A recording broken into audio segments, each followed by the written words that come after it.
Kimberly Wannop, congratulations on receiving your third Emmy nomination and your second for Veep. Is it even better the third time around? I'm hoping third time's a charm is what I'm hoping, but it is. It really is very special to be nominated by your peers, and it is very special to me. So I am very proud of it. Well, so you've been with the show since the fifth season, is that right? Yes, the show Okay. moved from Baltimore to Los Angeles for tax credit reasons, and so some of the department heads didn't come with the show, and so I just picked up. So suffice it to say, at the end of the fifth season, there was a major change in the content of the show. What did you think at the end of the fifth season? What were your expectations like for season six?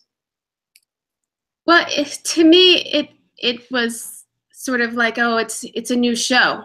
It's a new beginning. They've made these characters so wonderfully rounded that they can go out into the world and it's still able to be funny, and they still can come back together and have great scenes. So it was pretty exciting for us to be able to start almost like a new show.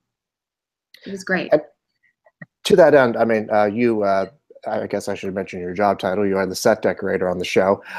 So what were some new challenges for you and for the production design team in creating this almost like a new show? One thing was we could get out of that government world that we've been in so much of, the White House and everything, and the history, and then you just start being like, well, what is Selina like in the real world? We've really only seen her in the vice president's residence in the presidential White House. So it was really like, what would be her style in the real world? And the storyline sort of was like she's living with Catherine, so then we integrated that into their brownstone. But her office is, it's very sleek, very like deco looking, and so that was the fun part, really, of getting these characters out of their government look and into more real world sets.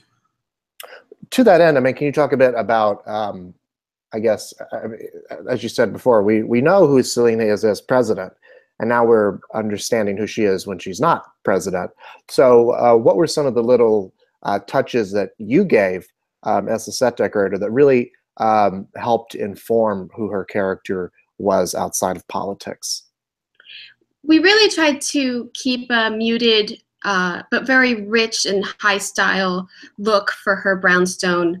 The story is sort of that she lives on one floor and her daughter lives on the other. So we wanted to make it look like she would be comfortable there. I don't think that she would be comfortable in Catherine's world, as we saw when they went into the nursery. So it was fun to be able to bring some of the elements, like the artwork.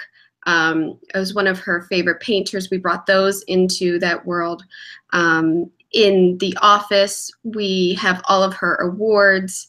We have pictures of her being presidential throughout the space, throughout the main bullpen. And the color palette, though, is very muted in neutrals, and that lends to her wardrobe actually just popping. And so we work very closely with wardrobe to make sure that, whatever she's dressed in, that this complements her and never clashes with her, because she has to be the most important person in the room. So, yeah. Well, to that point, I mean, it's interesting. Tony Hale mentioned this, not to plug another interview I did for your show or not, but the fact that Selina is so defined by the presidency because she is nothing if not power hungry. And so it's interesting to see her out of that world and kind of trying to adjust to the outside world, right? Right. The word narcissist isn't even big enough for who she is, and so mean.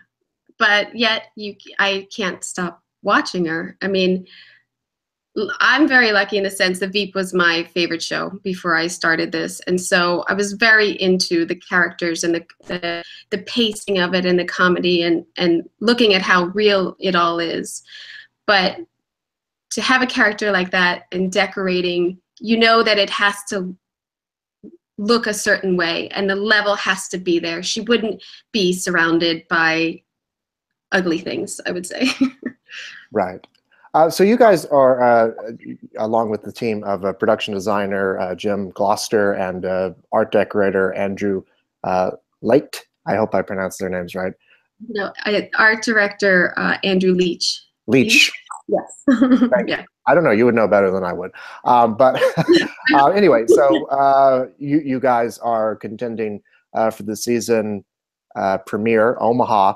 Why did you guys choose that episode to submit for Emmy consideration? We submitted that because you got to see the new sets mostly in that episode.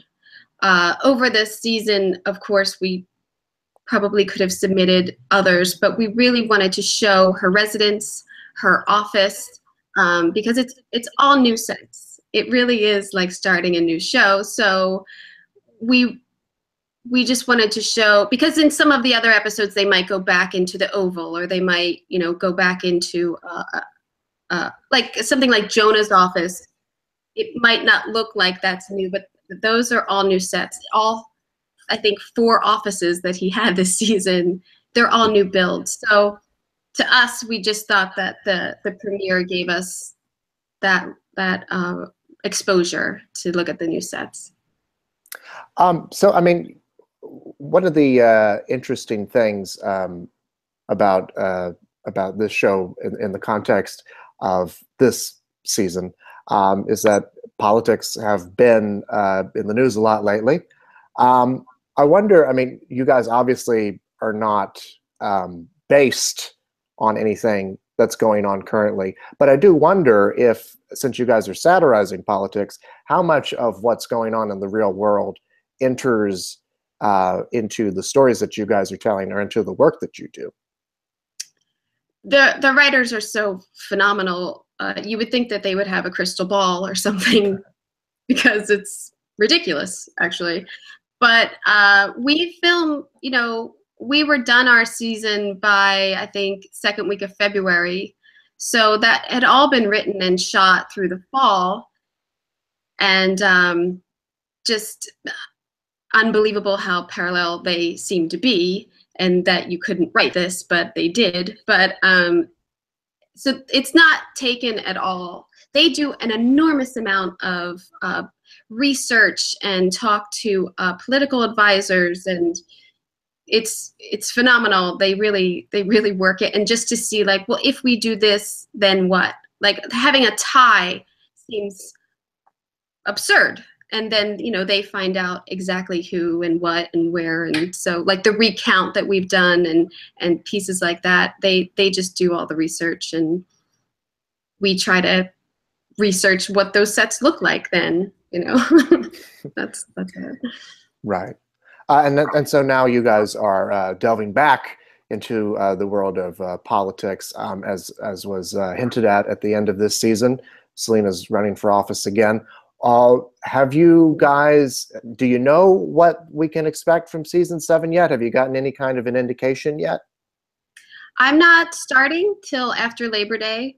I really have been told that we don't know what sets we're going to put up. So, and we're also in the future. I mean, the show, you know, was like that. The whole season took a year in season 6. So we could time jump again. I have no idea, but I'm hoping some of those sets come back because I really love them. But I'm completely excited to do something new also. But I have a feeling that the White House set will come up again, even if for Montez to be in. So, but no, it's exciting. I don't know. I have no idea.